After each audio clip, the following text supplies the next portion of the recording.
तो आज का योगाभ्यास हम लोग शुरू करते हैं। शुरुआत करते हैं हम लोग प्राणायाम की। प्राणायाम में कमर और गर्दन को सीधी करके बैठे और उसके बाद धीरे धीरे सांसों को लें, सांस को भरें और धीरे धीरे छोड़ें।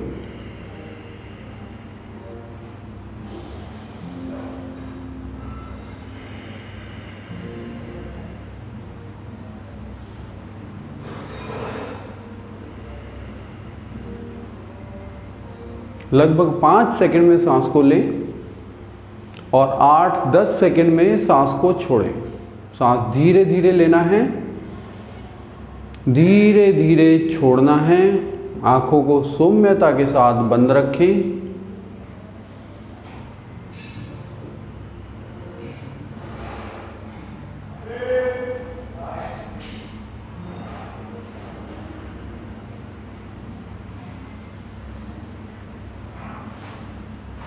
ये हमारा जो सहज प्राणायाम है, जिसको डीप ब्रीदिंग भी बोलते हैं, इसमें 5 सेकंड में सांस को लेना है, 10 सेकंड लगभग लगाना है सांस को निकालने में। और जब सांस को हम पूरा ले लेते हैं उसके बाद 1-2 सेकंड बीच में रुक जाना है।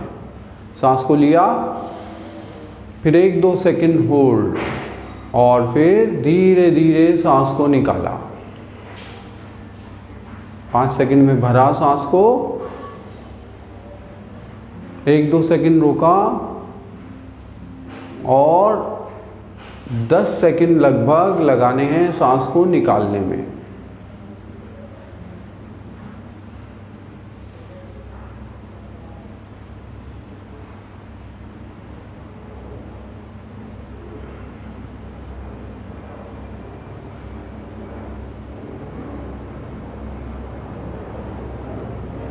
देखिए, ये एक ऐसा प्राणायाम है, सहज प्राणायाम, जिसको किसी भी रोग में किया जा सकता है। हर उम्र के इंसान के लिए ये बहुत बेहतरीन प्राणायाम है और उसके लिए बेनिफिशियल है। चाहे किसी को कितना भी गंभीर रोग क्यों ना हो, उसमें इस प्राणायाम को करने से यकीनन उसको लाभ मिलेगा। तो प्राणायाम बहुत कारगर प्राणायाम है, मन को भी शांत करता है। अगर किसी को स्ट्रेस है किसी भी प्रकार का, तो उसमें बहुत लाभकारी है। ये प्राणायाम बहुत लाभ करेगा स्ट्रेस को कम करने के लिए। इसको आप ब्लड प्रेशर, डायबिटीज़ और कोई भी अस्थमा, किसी भी प्रकार का कैंसर या फिर अपना टीबी या कोई भी रोग, आजकल जैसे कोविड की बहुत मार है, कोविड में भी अगर इस प्राणायाम को किया जाए, आप वहीं पर अपने बेड पर बैठकर इसको करें। अगर बैठकर नहीं हो पाता तो लेट के, शव आसन में लेट के भी इसको किया जा सकता है। तो ये प्राणायाम बहुत लाभकारी प्राणायाम है। इतने लाभ हैं इसके कि गिनती में ना आए, और इससे स्पिरिचुअली बेनिफिट भी बहुत होता है। तो इस प्राणायाम का अभ्यास हर किसी को करना चाहिए। और ये जो प्रोग्राम हमारा अभी शुरू हुआ है योगा का, हमारे आदरणीय नेताजी हैं हमारे निक्का जी, उनके सहयोग से, उनकी कृपा से ये जो शुरुआत हो पाई है हमारे इसकी, तो इसका सब लोगों को लाभ मिले, ऐसी धारणा रखते हुए हम लोग ये प्रोग्राम अपना शुरू कर रहे हैं। अब ये हुआ सहज प्राणायाम। करीब इसका 5-10 मिनट का अभ्यास इसका शुरुआत में करें तो मन शांत होगा और माइंड का बॉडी के साथ बड़ा अच्छा कनेक्शन होगा। अब इसके बाद हम शुरू करते हैं कपालभाति प्राणायाम। कपालभाति प्राणायाम के बारे में मैं आपको थोड़ा बताऊं। अगर किसी को कोविड है या हाइपरटेंशन का पेशेंट है तो उसको ये धीरे धीरे करना है, धीरे धीरे करना है। कोविड में अगर वो सीरियस है, ऑक्सीजन लेवल कम है, उस टाइम पे कपालभाति की जगह उसको डीप ब्रीदिंग काम देगी, ज़्यादा काम देगी। भ्रामरी प्राणायाम काम देगा और उसको अनुलोम विलोम भी काम देगा। तो वो भी मैं अभी आप लोगों को बताऊंगा। आज का जो हमारा सेशन है मैंने स्पेशली वो प्राणायाम के ऊपर ही रखा है। तो प्राणायाम का मतलब है प्राणों का आयाम, प्राणों को लेने का योगिक तरीके से सांस को लेना, रोकना और छोड़ना, ये प्राणायाम कहलाता है। ये बिल्कुल सरल भाषा में, ताकि हर आदमी की समझ में आ जाए। हमारे जो विचार हैं, हमारा जो मन है, हमारा जो ब्रेन है, वो सब हमारे श्वासों की गति पर निर्भर करता है। इवन हमारा जो लाइफ है, हमारा जो उम्र है, वो भी प्राणों के ऊपर ही निर्भर करता है, श्वासों पर ही निर्भर करता है। तो कपालभाति प्राणायाम के लिए हमें 1 सेकंड में 1 स्ट्रोक लगाना है। वो जल्दबाजी नहीं करनी है, धड़ाधड़, वो नहीं। 1 सेकंड में 1 स्ट्रोक प्राणायाम का होना चाहिए। जब हम ब्रीथ को आउट करेंगे झटके से, तो स्टमक अंदर जाएगा। स्टार्टिंग में जो बिगनर्स हैं, उनके लिए अपने एक हाथ को, राइट वाले हाथ को नाभि पर रख लें, ब्रीथ आउट करें और हाथ से थोड़ा सा नाभि को अंदर की तरफ प्रेस करें।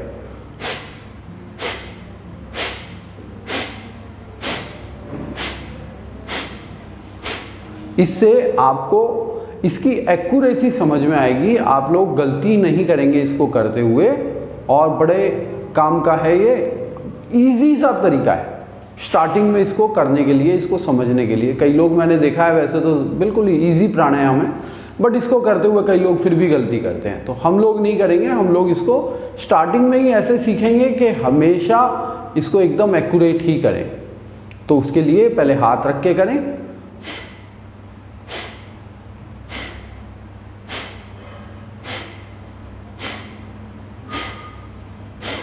फिर जब इसकी प्रैक्टिस अच्छी हो जाएगी तो हम हाथ को हटा के करेंगे। पहले हफ्ते 10 दिन हाथ को रख के करें। हाथ को रख के करने का एक और लाभ जो है वो ये है, नाभि के चारों तरफ जो मल है, वो मल भी आगे की तरफ गति करता है और बाहर निकलता है। जो इंटेस्टाइन में जो मल होता है वो बाहर निकलता है, जो कॉन्स्टिपेशन होता है वो भी खत्म होता है। तो ये इसका एक एडिशनल लाभ है। स्टार्टिंग में ऐसे करने से हमें उसका नियम पता लग जाता है, हमें पता लगता है कि वो कैसे करना है। तो ब्रीद आउट, स्टमक अंदर, 1 सेकंड में 1 स्ट्रोक। हर कपालभाति में बीच में थोड़ा सा पोज देना होता है, वो 1 सेकंड का पोज आप जरूर लें।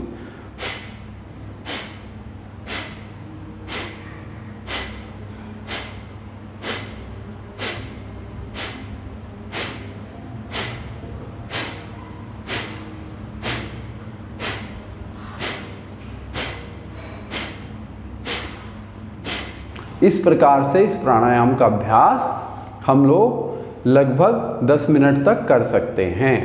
5 मिनट तो कम से कम ये हर एक को कर लेना चाहिए। पहले सहज प्राणायाम किया हमने, उसके बाद हमने किया कपालभाति प्राणायाम।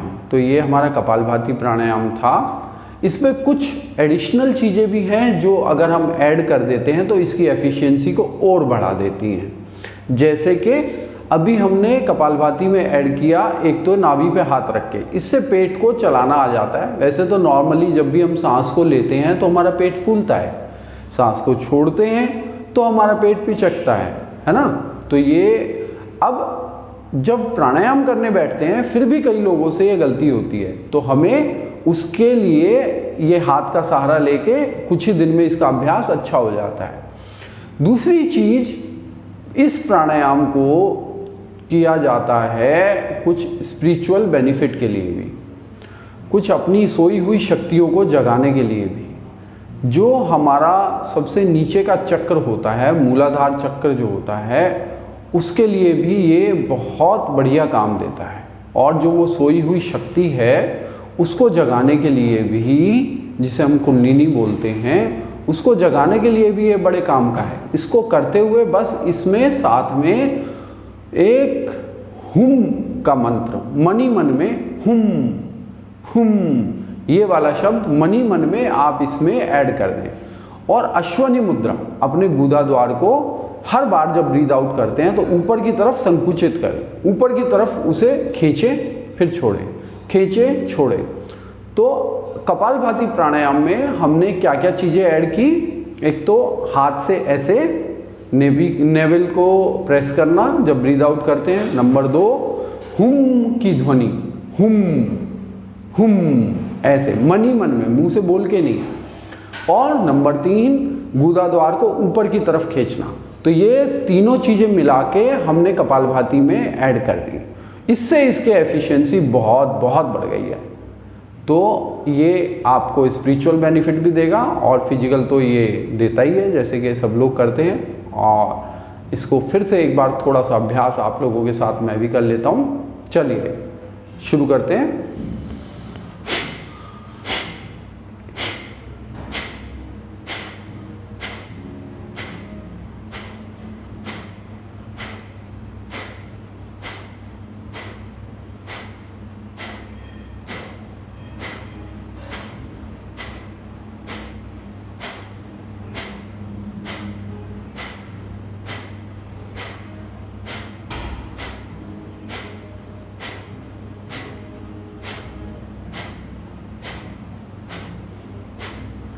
इसको करते हुए फेस के ऊपर इसके कोई भी एक्सप्रेशंस ना आए।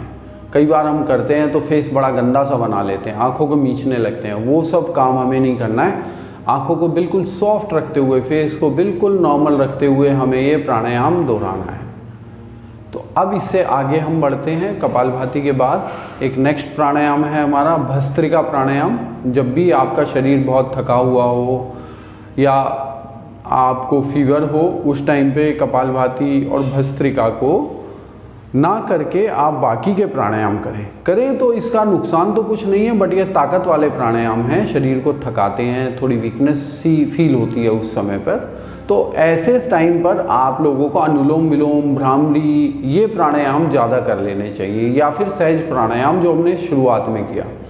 अगर आप अच्छे हैं तो आप फिर भस्त्रिका का अभ्यास करें। भस्त्रिका अपने आप में एक बहुत ही ताकतवर प्राणायाम है, ऑक्सीजन को बढ़ाता है। बट कोविड में इसका अभ्यास जब शरीर ज़्यादा कमज़ोर हो जाता है उस टाइम पे नहीं करना है। इसको पोस्ट कोविड आप इसको करें तो ये लाभ देगा आपको। जब थोड़ी सी वीकनेस आपकी दूर हो जाए तब ये बहुत लाभकारी है। और नॉर्मली जब हम अपनी लाइफस्टाइल बिता रहे होते हैं उस टाइम पे इसका बहुत लाभ है। शरीर के एक एक टिश्यू को नया बनाने की शक्ति रखता है ये प्राणायाम। ऐसा प्राणायाम है। भस्त्रिका प्राणायाम को अगर किसी एस्थमेटिक पेशेंट को, तपेदिक के रोगी को अगर कराया जाए तो बिल्कुल अच्छा हो जाता है, कोई शक की गुंजाइश ही नहीं है। भस्त्रिका में कई प्रकार हैं भस्त्रिका के। पहले मैं इसका एकदम सिंपल ईजी वाला तरीका आपको बताता हूँ। सांस को, जैसे कोयले की ट्रेन हमारे यहाँ चलती है पहाड़ों में, अभी भी है 1-2 ट्रेन, तो ऐसे जैसे कोयले की ट्रेन पहले धीरे धीरे चलती है, धीरे धीरे, तो ऐसे धीरे धीरे breathe in breathe out. Kapalbhati में और इसमें थोड़ा सा डिफरेंस क्या है, कपालभाति में झटके से सांस को छोड़ना होता है, इसमें सांस को छोड़ना तो है फोर्स के साथ, सांस को लेना भी है। पहले धीरे धीरे करते हैं ऐसे,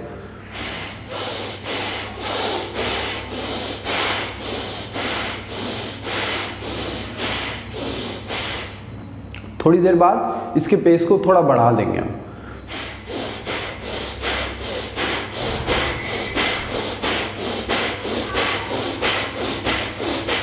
फिर हम और बढ़ा देंगे। अब ट्रेन हमारी पूरी स्पीड पे आ गई है तो बढ़ा के ऐसे,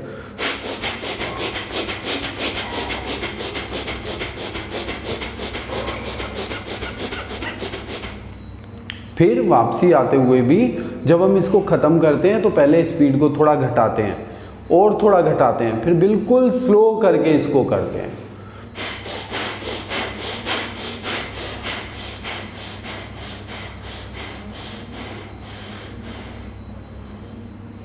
फिर थोड़ी देर के लिए आप बैठेंगे आंखें बंद करके, आपको लगेगा श्वास को लेने की आवश्यकता ही नहीं है। कुछ समय के लिए लगभग श्वास रुक सा जाता है, या फिर सांस को बिल्कुल ढीला छोड़ दें, सहज गति से उसको आने जाने दें, आराम से आएगा जाएगा, अपनी फोर्स उसमें ना अप्लाई करें आप।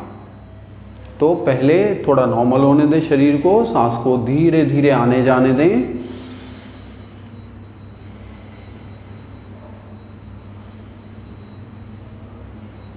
ये तो था हमारा भस्त्रिका का एकदम सिंपल सा अभ्यास। अब देखो जी, वायु शरीर में हर स्थान पर है, पूरे शरीर में वायु है। अब वायु, कई बार आपने देखा होगा, वायु के प्रकार भी कई हैं, जैसे कि अलग अलग मसल पार्ट में, अलग अलग जॉइंट में वायु है। अब जैसे अगल बगल की वायु होती है यहाँ की, तो अगल बगल की वायु को निकालने के लिए इसी प्राणायाम को, भस्त्रिका को, एक पक्षी को जैसे हमने देखा ना, पक्षी उड़ता है और पंख फैलाता है, ऐसे करके हम इस वाले प्राणायाम को ऐसे गणपति मुद्रा में ये दोनों उंगलियां, पहली वाली इसके बीच में अंगूठे को ऐसे लगाकर और ऐसे मुट्ठी बंद कर लें दोनों साइड। उसके बाद हाथों को पंख की तरह से ऐसे रखें, फैला लें, और फिर ब्रीद आउट करते हुए अपनी कोहनियों को और ट्राइसेप मसल को या कलाई को या बाजू को इधर पसलियों से लगने दें, ऐसे ऐसे। तो ब्रीद आउट करेंगे, पसलियां यहाँ पर, पसलियों पर हाथ लगेंगे ऐसे।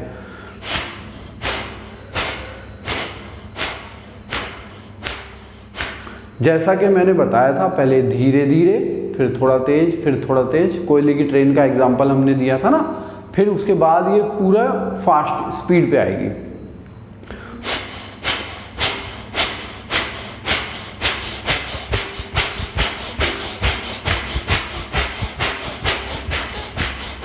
फिर वापसी में, फिर इसको स्लो, फिर स्लो, फिर और स्लो, फिर धीरे धीरे इसको रोकना है।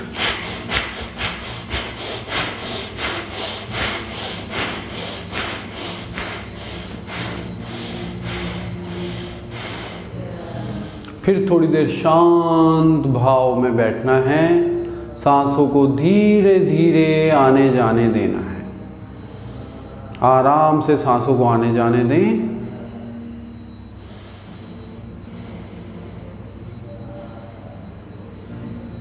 खो जाए इसी प्राणायाम में। मन को शांत करने वाला प्राणायाम है ये, बहुत शांति देता है मन को। शांत भाव से इसको करें। और अगर थोड़ी सपोर्ट चाहिए तो बैक साइड में कोई भी हल्का सा म्यूज़िक आप चला लें, बांसुरी वादन, वायलिन या कुछ भी, जैसे भी जल तरंग इस टाइप का कुछ हो तो उसको स्लो चलने दें। अच्छा, अब एक और वेरिएशन मैं आप लोगों को भस्त्रिका प्राणायाम का बताता हूँ। पहला बिल्कुल इजी वाला हमने बताया था, ये दूसरा। अब तीसरा जो वेरिएशन मैं आप लोगों को बताने जा रहा हूँ, उसमें दोनों हाथों को ऊपर उठाएं, उंगलियों को खोलें और नीचे लाते हुए मुट्ठी बंद करें ऐसे, और नीचे लाते हुए आप ब्रीद आउट करेंगे ऐसे।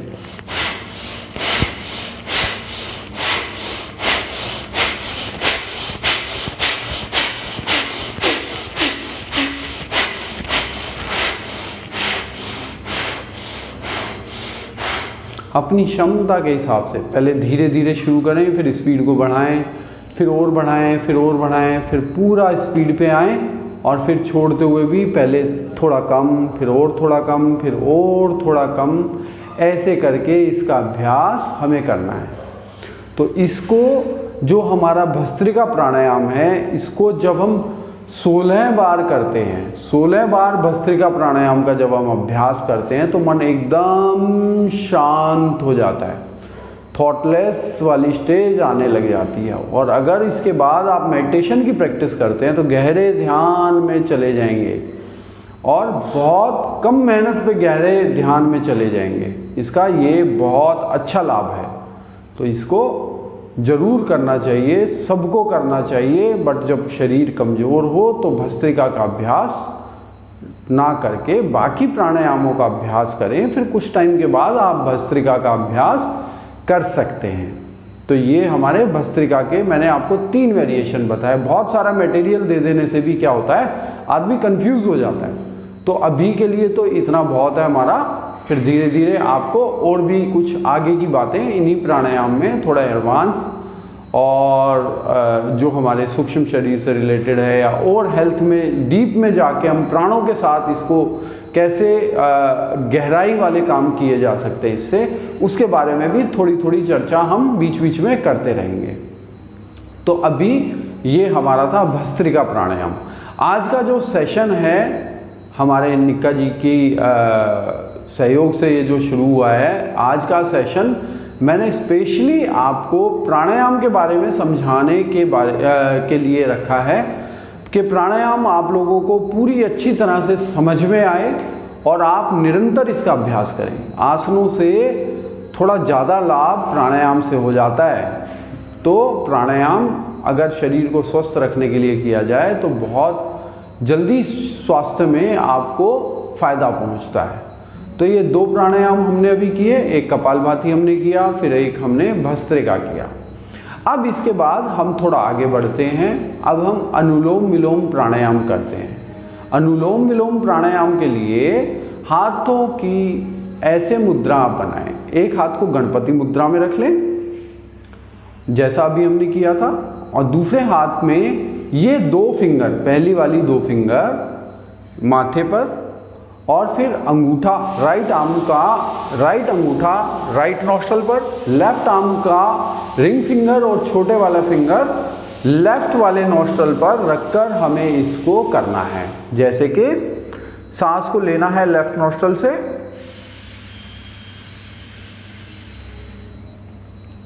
जब पूरा सांस भर गया तो 1 सेकंड को रोका और फिर राइट नॉस्ट्रल से धीरे धीरे सांस को निकाला।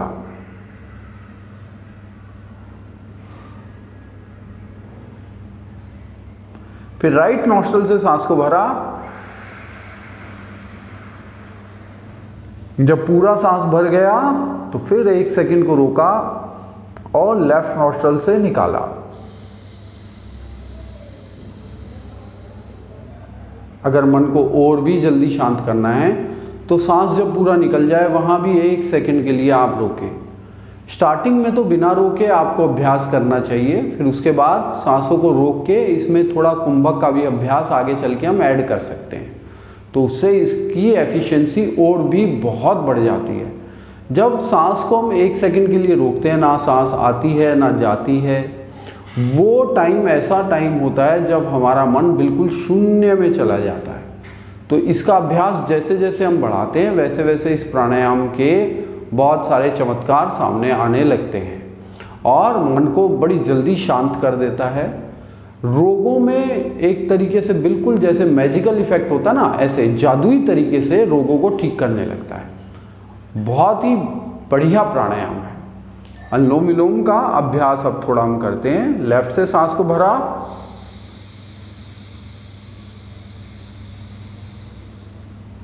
पूरा भरने के बाद थोड़ा सा 1 सेकंड को रोका और फिर नॉस्ट्रल चेंज करके दूसरी तरफ से निकाल दिया। फिर जब सांस पूरा निकाला वहां भी 1 क्षण के लिए रोका और फिर वहीं से सांस को भरा, फिर लेफ्ट साइड से निकाला,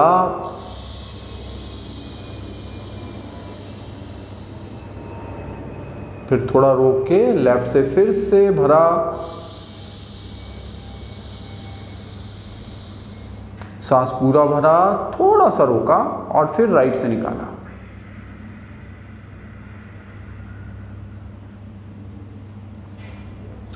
जब हम सांस को भर के जब सांस को रोकते हैं उसको आंतरिक कुंभक बोलते हैं। जब सांस को छोड़ के हम सांस को रोक लेते हैं उसको बाह्य कुंभक बोलते हैं।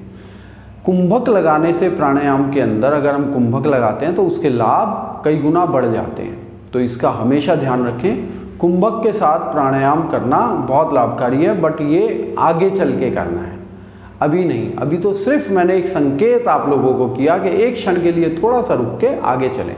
जैसे हम सांस को भरते हैं और सांस को छोड़ते हैं, उसके बीच में भी हम 1 माइक्रो सेकंड के लिए थोड़ा सा हम होल्ड हो जाते हैं।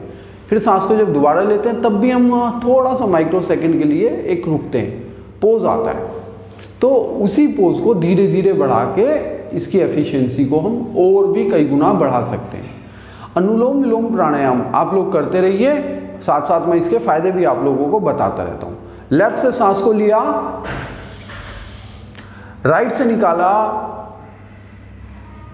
फिर राइट से भरा, लेफ्ट से निकाला। एक चीज और ध्यान देने लायक जो है वो आप लोग कृपया ध्यान दें। सांस को भरने में और लेने में बहुत जल्दबाजी ना करें। जैसे कि हमारे कई भाई लोग क्या करते हैं, प्राणायाम करते हुए ऐसे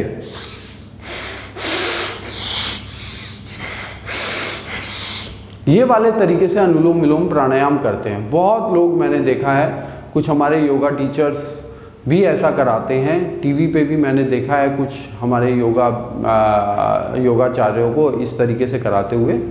ये ना करके आप इसको थोड़ा धीमी गति से लें। जितना धीरे धीरे आप इसको लेंगे, जितना धीरे धीरे इसको छोड़ेंगे, सांस की गति को जितना स्लो करके और जितना लंबा आप करेंगे उतना ज़्यादा लाभ देगा ये। इसका स्पेशली ध्यान रखें आप।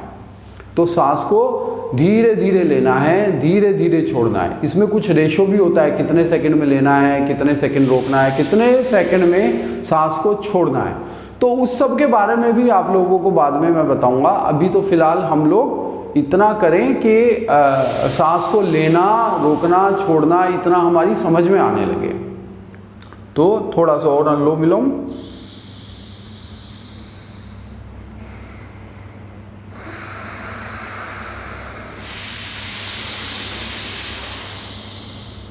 जब हम ये करते हैं, इसके लाभ भी हम लोगों को पता होने चाहिए। कोई भी हाई बीपी का पेशेंट इसको करके देखे, उसको 101% लाभ होगा ही होगा। अगर किसी को डायबिटीज़ की प्रॉब्लम है तो वो भी इसको करके देखे, 100% उसको लाभ होगा। डाइजेशन बहुत अच्छा हो जाता है। हीमोग्लोबिन बढ़ाने के लिए अनुलोम विलोम प्राणायाम बहुत लाभकारी है और किसी भी रोग में अनुलोम विलोम प्राणायाम को किया जा सकता है। बहुत बेनिफिशियल प्राणायाम है अनुलोम विलोम। इसको जरूर करना चाहिए, सबको करना चाहिए। तो ये था हमारा अनुलोम विलोम प्राणायाम। इसके बाद आराम से आप लोग थोड़ा बैठे बैठे आप लोग थक भी गए होंगे, तो थोड़ा सा बीच में हम बटरफ्लाई कर लेते हैं। तो बटरफ्लाई के लिए सीधे बैठें और पैरों को आराम से ऐसे मिला लें। हाँ, ऐसे करके पंजों को मिलाएं और घुटनों को उठाएं और फिर नीचे ऐसे थोड़ी देर के लिए बटरफ्लाई का अभ्यास हम लोग कर लेते हैं। तो थोड़ी कमर को, पैरों को आराम मिलेगा। हर एक की इतनी कैपेसिटी नहीं है कि बहुत लंबा वो बैठ पाए।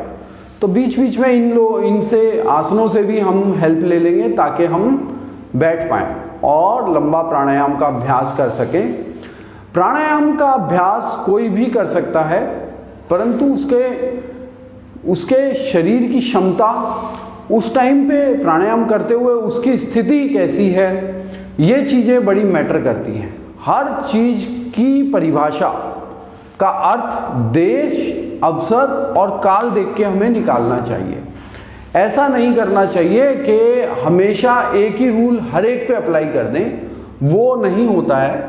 यही प्राणायाम कोई 20 साल का लड़का करता है और यही प्राणायाम कोई छोटे बच्चे को कराते हैं और यही प्राणायाम किसी रोगी को कराते हैं और या फिर हम किसी बुजुर्ग को कराते हैं। तो चारों समय पर इसी प्राणायाम की आप इसकी जो क्षमता है, जो कठिनता है या जो इसकी एफिशिएंसी है, जो तरीका है, वो थोड़ा थोड़ा चेंज हो जाएगा।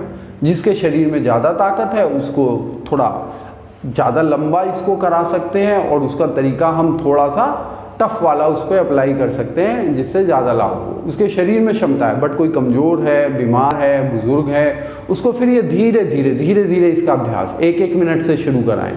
1 मिनट, 2 मिनट, फिर थोड़ा थोड़ा बढ़ाते बढ़ाते आगे लेकर जाएं।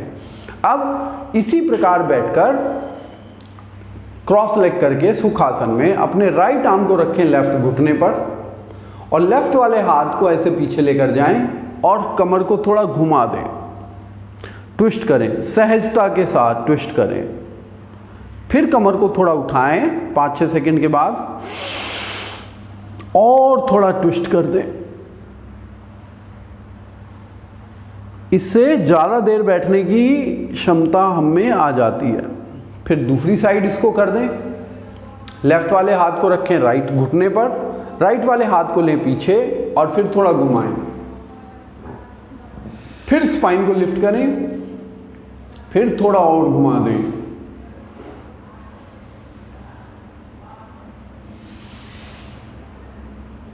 अब आ जाएं वापस तो ये हमने जो किया था ये हमारा था अनुलोम विलोम प्राणायाम। हम कपालभाति प्राणायाम कर चुके हैं। कपालभाति प्राणायाम में कुछ एडिशनल चीज़ें हम लोगों ने ऐड की जो कि आप लोगों को उसके बेनिफिट को बढ़ा देंगी। फिर हमने भस्त्रिका प्राणायाम किया, उसमें भी कुछ एडिशनल चीज़ें हमने ऐड की जिससे आप लोगों को थोड़ा ज़्यादा लाभ मिलेगा। अनुलोम विलोम प्राणायाम हमने किया, इसमें भी कुछ चीज़ें हमने ऐड की, इससे और भी आप लोगों को लाभ मिलेगा। प्राणायाम एक ही जैसा नहीं है, प्राणायाम बहुत प्रकार का है। जैसे कि 8 प्राणायामों का प्रचलन हमारे योग शास्त्र में, बट प्राणायाम इससे एक्स्ट्रा भी बहुत तरीके के हैं। उन प्राणायामों को अलग अलग समय पे कराया जाता है, या ये जो गहरे वाले अभ्यासी होते हैं प्राणायाम के, उन लोगों को इसकी समझ धीरे धीरे आने लगती है, तो वो उस हिसाब से इसमें कुछ चेंजेस लाते रहते हैं। अच्छा, इसके बाद हम एक प्राणायाम करते हैं, जैसे आजकल थायराइड का रोग बहुत बढ़ गया है, थायराइड का रोग बढ़ गया है। अच्छा, फिर माइग्रेन की समस्या बहुत बढ़ गई है लोगों को, तो अब मैं एक ऐसा प्राणायाम आप लोगों को करा देता हूँ जिस प्राणायाम को करने से उसके बारे में कहा जाता है एक को साधे सब सधे। मतलब एक ही प्राणायाम ऐसा है जिसको करने से हर चीज़ सज जाती है, सब कुछ ऑटोमेटिक होने लगता है, जिसका हम उज्जाई प्राणायाम, नाम है उज्जाई प्राणायाम। इसका अभ्यास मैं आप लोगों को थोड़ा बताऊं, इसको समझे पहले हम लोगों को ये करना कैसे है। अब उज्जाई प्राणायाम बहुत लोग करते हैं, बट अभ्यास में गलतियां होती रहती हैं सभी से। तो उज्जाई प्राणायाम को गले से सांस को खींचते हुए करना है। गले को थोड़ा टाइट किया, चिन को थोड़ा सा डाउन किया और नाक से सांस को भरना है। जब नाक से सांस को लेते हैं तो गले से सांस टच होके जब जाएगी तो उससे एक साउंड आएगा। गले में थोड़ी खराश भी होती है स्टार्टिंग में, तो मैं आप लोगों को दिखाऊं।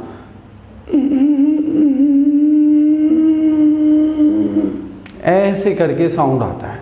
फिर उस सांस को जब पूरा भर लेंगे तो लेफ्ट नोस्ट्रल से ब्रीद आउट करें। ऐसे ही सांस को भरा, गले को टाइट करके,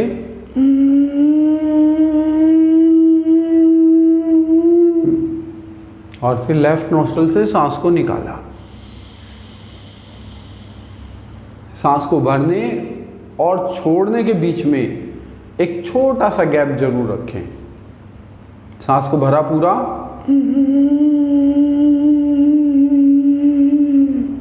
थोड़ा रोका और फिर निकाला। अगर आप लेफ्ट नोस्ट्रल की जगह दोनों नाकों से भी निकालते हैं तो वो भी आप कर सकते हैं स्टार्टिंग में सांस को, बट निकालते हुए धीरे धीरे निकालना है। इन प्राणायामों में सांस को जब हम तेजी से निकालते हैं तो शरीर हमारा कमजोर होता है, तो सांस को तेजी से कभी नहीं निकालना है, फोर्सफुली नहीं निकालना है, धीरे धीरे निकालना है, बिल्कुल धीरे धीरे निकालना है। इस बात का स्पेशली आप ध्यान रखें। तो ये जो हमारा उज्जाई प्राणायाम है, उज्जाई प्राणायाम गले के सारे रोगों को, कान के सारे रोगों को, नाक के सारे रोगों को ये अच्छा करता है। इवन आंख के रोगों को भी अच्छा करता है। गर्दन से ऊपर के जो भी प्रॉब्लम्स हैं हमारे, वो सारे प्रॉब्लम्स में ये हमें लाभ करता है। इवन गर्दन के भी, थायराइड में बहुत लाभ करता है। थायराइड और पैराथायराइड ग्लैंड जो हमारे हैं, जिनसे एक हार्मोन निकलता है थायरैक्सिन। थायरैक्सिन निकलने में अगर जो उसकी नियमित मात्रा होनी चाहिए वो ना होके थोड़ी कम या थोड़ी ज़्यादा होती है, तो हमारा शरीर या तो बहुत मोटा हो जाता है या बहुत पतला हो जाता है। उसको बैलेंस करने के लिए ये प्राणायाम बड़े काम का प्राणायाम है। और थायराइड की कोई मेडिसिन अभी तक एलोपैथ में नहीं बनी है, और हम अगर ये प्राणायाम कराते हैं थायराइड के पेशेंट को, यकीनन वो ठीक हो जाता है। समय लगता है बट वो डेफिनेटली ठीक हो जाता है बिना किसी दवा के। प्राणायाम बहुत काम का है, प्राणों को ऊर्ध्वगामी बनाता है, माइग्रेन को भी ठीक करता है, गले के रोग, आँख के रोग, कान के रोग, नाक के रोग, सभी रोगों को ठीक करता है। और जैसा मैंने स्टार्टिंग में ही बोला, एक को साधे सब सधे, मन को भी शांत करता है, मन को ऊंचा कर देता है। छोटे विचार नहीं आते मन में, जैसे डिप्रेशन में आके लोग सुसाइड करने लगते हैं या और बहुत मतलब बिल्कुल टूट जाते हैं अंदर से। उन लोगों के लिए ये प्राणायाम बड़े काम का प्राणायाम है। उन लोगों को ये प्राणायाम का अभ्यास जरूर करना चाहिए। स्टूडेंट्स के लिए बड़ा लाभकारी है, मन को शांत करता है, याद करने की क्षमता को बढ़ा देता है। जिसकी मेमोरी थोड़ी वीक हो, कई स्टूडेंट होते हैं जो ज़्यादा पढ़ते हैं और फिर भी समझ में नहीं आता, याद नहीं होता, उन लोगों के लिए ये प्राणायाम बहुत काम का प्राणायाम है, उन लोगों को जरूर करना चाहिए। तो उज्जाई प्राणायाम जैसा मैंने आप लोगों को समझाया, मेरे सेशन मैं कोशिश करता हूँ इस प्रकार के हों कि आप लोग उसे सीखें और पूरे जीवन उसको करें। आपको फिर इधर उधर झांकने की ज़रूरत नहीं है, वो क्या समझा रहे हैं, वो क्या कह रहे हैं। हमारी कोशिश होती है कि ऑल इन ऑल हम अपने सेशन के अंदर बताएं किसी भी चीज़ के बारे में। तो अभी जैसे हम उज्जाई के बारे में बता रहे हैं, तो मैं इतना गहराई से इसलिए समझा रहा हूँ आप लोगों को कि पूरी ज़िंदगी के लिए ये सेव हो जाए और आप इसका लाभ उठा सकें और सीखकर और लोगों को भी इसका लाभ दे सकें। तो फिर उज्जाई प्राणायाम का अभ्यास हम दोबारा से करते हैं। तो गले को टाइट किया, थोड़ा चिन डाउन किया और सांस को भरा।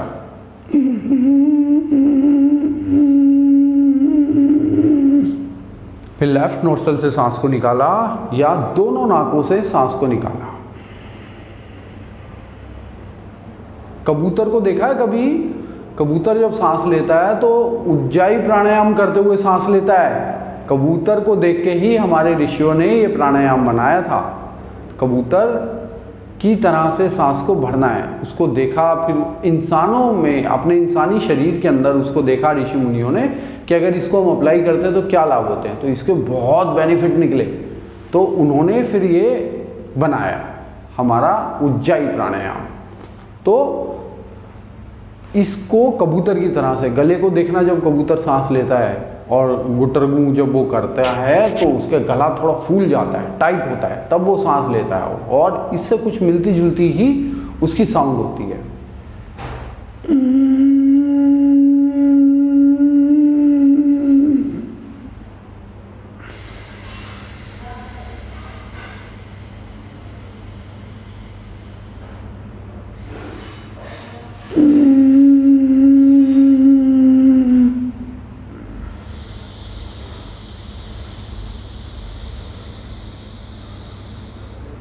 ऐसे करके इसका अभ्यास करें।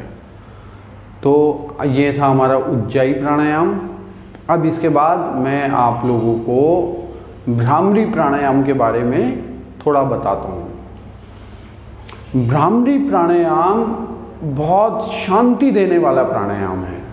भ्रामरी प्राणायाम करने से दिमाग एकदम शांत होता है, बहुत अच्छा लगता है हम लोगों को। और भ्रामरी प्राणायाम करते हुए हमारे शरीर में कुछ एक ऐसे हार्मोन्स निकलते हैं जो कि जब हम बहुत खुश होते हैं उस टाइम पर निकलते हैं।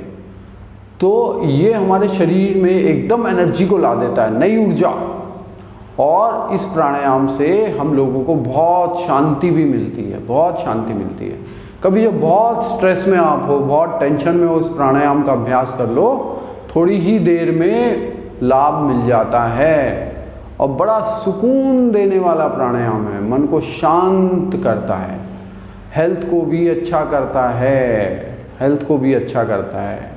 इस प्राणायाम को करने के कई सारे तरीके हैं। पहले मैं एक वो तरीका बताता हूँ जो बिल्कुल प्रचलन में है, फिर इसके और इजी तरीके भी आपको बताता हूँ। हमारे कान के यहाँ पर ये जो कैप होती है, इसको अंगूठे से बंद करना होता है। अभी पहले आप सुने फिर करें। अंगूठे से इसको बंद किया, हाथ की पहली 2 उंगलियां आंख पर रखी, बिल्कुल सॉफ्टली रखी। फिर उसके बाद की 2 उंगलियां हमने नाक पर रखी, फिर नीचे वाले होठ पर रखी, ऐसे होठ के नीचे। या फिर आप उसको नीचे वाली जो उंगलियां हैं उसको आप यहीं पर नाक पर और ऊपर वाले होठ के पास आप रख लें। उसके बाद आप सांस को भरेंगे, मुंह को गोल बनाते हुए सांस को भरेंगे, ऐसे।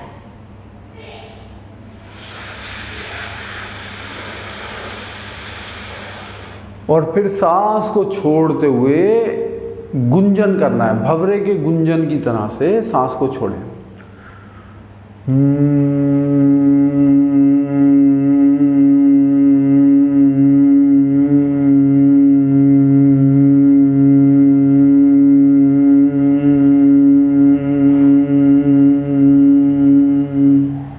नाक से ये ध्वनि आएगी हमारी भंवरे के गुंजन की तरह से।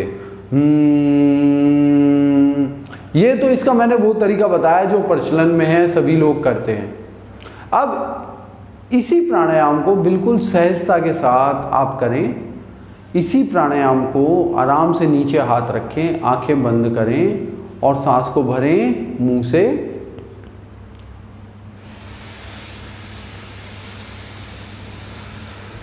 जब पूरा सांस भर जाए फिर मैं का गुंजन करें। मैं, ओम में जैसे मैं की ध्वनि होती है ना, उसको लंबा खींचे।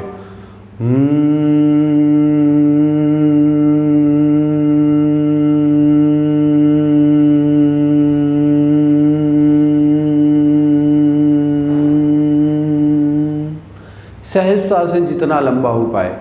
फिर सांस को भरें।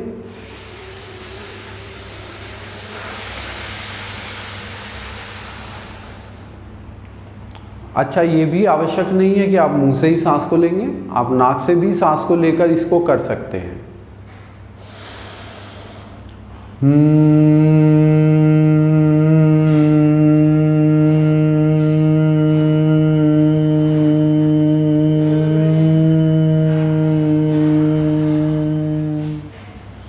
ये भ्रामरी प्राणायाम मन को शांत करने वाला प्राणायाम है। शरीर पे तो इसका असर है ही है। हमारे योगियों ने जो प्राणायाम बताए हैं उसमें शरीर के साथ मन भी, आत्मा भी सब आपस में जुड़े होते हैं, चित्त भी सब आपस में जुड़े होते हैं और शरीर के साथ साथ ये अंदर गहराई तक काम करता है। तो इन प्राणायामों को करने का ये तरीका अगर हम अप्लाई करते हैं तो इसका बेनिफिट आपको बहुत गहराई तक होता है। और कोई भी व्यायाम हम करते हैं हमारे शरीर पर उसका बहुत अच्छा असर होता है, उनका भी, बट वो फिजिकली है। बाकी सारे व्यायाम जो भी हैं योगा, आसनों और प्राणायाम को छोड़कर, वो एक पर्टिकुलर शरीर के मसल पर काम करते हैं और वहाँ उस पर सारी एनर्जी को लाकर केंद्रित करते हैं। उस पार्ट में बहुत अच्छे चेंजेस आते हैं, हेल्थ के लिए वो भी अच्छा है। परंतु जो हमारा योगाभ्यास है, ये अभ्यास करने से शरीर के साथ साथ हमारा मन, हमारी बुद्धि, हमारी आत्मा, वहाँ तक इसका असर होता है और वहाँ तक इसका बेनिफिट होता है।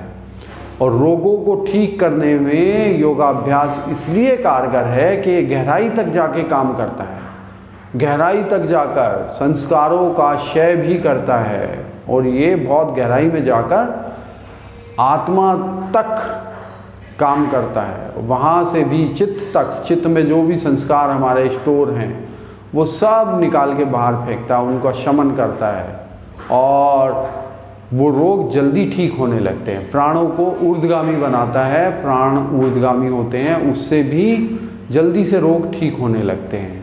तो ये रोगों को ठीक करने के लिए तो है ही है, अध्यात्म उन्नति के लिए भी ये प्राणायाम बड़े कारगर प्राणायाम हैं। तो जो उज्जाई प्राणायाम है वो मैंने आपको बताया, कपालभाति, भस्त्रिका बताया। अब हमने भ्रामरी किया। भ्रामरी के 2 वेरिएशन मैंने आप लोगों को दिए। उस प्रकार से भ्रामरी करें। आँख कान बंद करके भी आप भ्रामरी को कर सकते हैं और नॉर्मल बैठ के भी आप भ्रामरी का अभ्यास कर सकते हैं। दोनों तरीके से भ्रामरी के बेनिफिट आपको उतने ही मिल जाते हैं। अब आजकल जो मौसम है वो गर्मी का मौसम बहुत है। आजकल के मौसम में हमें शीतली और शीतकारी प्राणायाम का अभ्यास करना चाहिए। शीतली और शीतकारी प्राणायाम सिर्फ जो लो बीपी के पेशेंट हैं, उनका बीपी लो है, उस टाइम पे इसका अभ्यास नहीं करना होता है। उस टाइम पर ये शरीर को और भी थोड़ा सा काम कर देता है, थोड़ा शांत कर देता है। तो उस टाइम पे इसका अभ्यास ना करें। फिर जब बीपी नॉर्मल हो जाए तो इसका अभ्यास आप करें तो लाभ बराबर होगा। ध्यान रखें, कुछ रोगों में इनको नहीं करना होता है। शरीर में जब बहुत पित्त बढ़ा होता है तब कपालभाति और भस्त्रिका को नहीं करना होता है, या बहुत सहजता से या बहुत कम करना होता है। उस टाइम पर पित्त को शांत करने के लिए ये प्राणायाम बहुत काम के होते हैं। अगर वायु बढ़ी है तो ठीक है, हम सारे प्राणायाम हम कर सकते हैं, वायु को ठीक करता है। कफ बढ़ा हुआ है तो कफ की वृद्धि जब हो रखी होती है शरीर में, या कफ के रोग जो होते हैं, जोड़ों के दर्द हो रहे हैं बहुत ज़्यादा, ऑर्थराइटिस का पेशेंट है, कोई उंगलियां टेढ़ी वेढ़ी हो गई हैं, शरीर की बनावट चेंज हो रही है, उस टाइम पे हम लोगों को शीतली शीतकारी, ये ठंडे प्राणायाम है, इनका अभ्यास नहीं करना होता है। हाई बीपी में, डायबिटीज़ में ये बहुत कारगर है। जो पित्त के रोग हैं वो तुरंत शांत होते हैं इसको करने से। भूख प्यास पर भी विजय प्राप्त होती है, भूख प्यास कम लगती है, थोड़ा खा के ही शरीर को पुष्ट रखा जा सकता है। तो शीतली प्राणायाम के लिए जीभ को बाहर निकालकर मुंह को गोल बनाना होता है और जीभ को बांसुरी की तरह से गोल बना देते हैं। मैं थोड़ा पास आके आप लोगों को समझाता हूँ तो आप लोग बेहतर तरीके से समझ पाएंगे। तो थोड़ा सा पास आके मैं बताऊं इसमें जीभ की शेप कैसे रखनी है।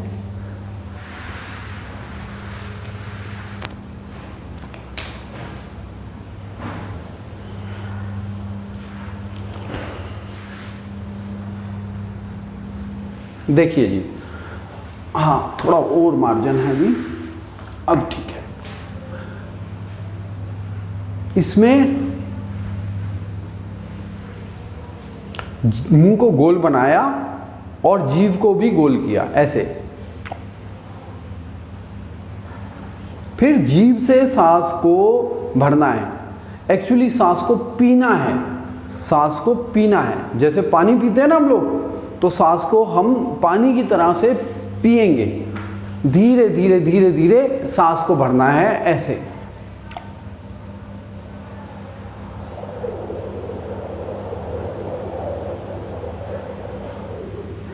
जब सांस पूरा भर जाए तो लेफ्ट नोस्ट्रल से सांस को बाहर निकालना है।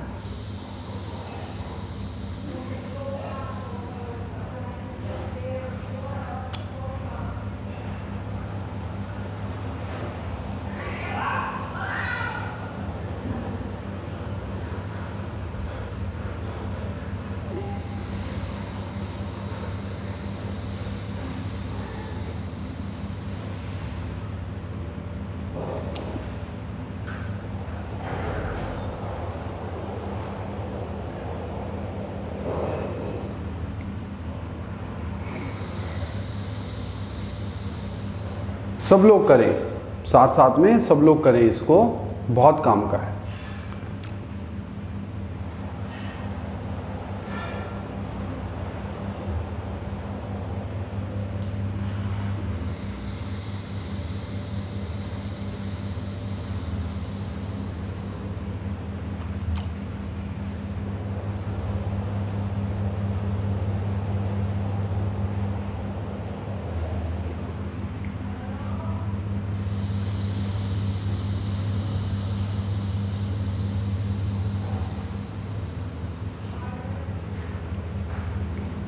इसी प्रकार से इसका अभ्यास करते रहें। इसके फ़ायदे तो मैंने बताए हैं, इसके कुछ अलग अलग प्रकार आपको अलग अलग जगह पर देखने सुनने को मिल जाते हैं, परंतु ये इसका सबसे इजी तरीका मैंने आप लोगों को बताया है।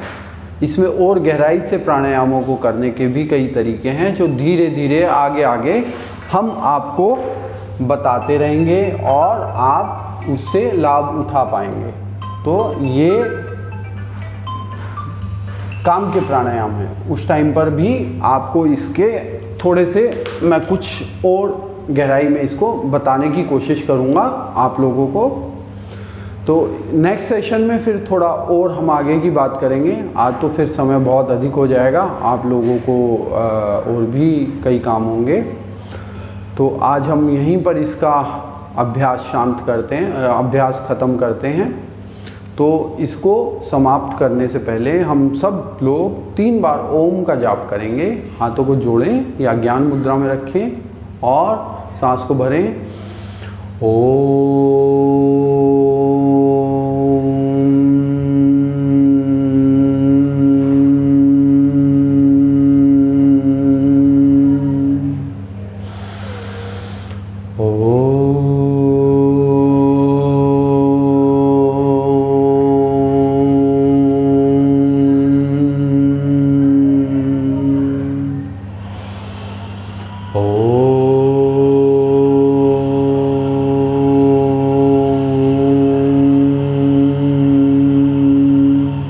आंखें बंद रखें, दोनों हाथों पर रब करें, आंखों पर ढक लें, पूरे फेस पर लगा लें, पूरे शरीर पर फेर लें। अब फिर आंखों पर हथेलियां रखें कप शेप में और आंखों को हथेलियों के अंदर ही खोलें, फिर धीरे से हाथों को हटाएं। तो ये आज का हमारा योगाभ्यास था।